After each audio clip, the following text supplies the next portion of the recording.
இனியவளே உனது இருவிழி முன் பழரச குவளையில் விழுந்த எறும்பின் நிலை எனது நிலை விலக விருப்பமில்லையே பூவே அதிசயனே பிறந்து பல வருடம் அறிந்தவை மறந்தது எனது நினைவில் இன்று உனது முகம் தவிர எதுவும் இல்லையே அன்பே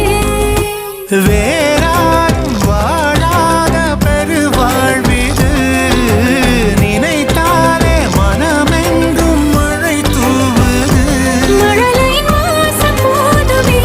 தலையினில் வானம் போதுமே ஒரு கணமே உன்னை பிரிந்தால் உயிர் மலர் காய்ந்து போகுமே நீதானே பொஞ்சாதி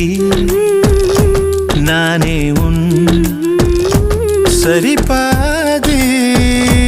நீதானே பொஞ்சாதி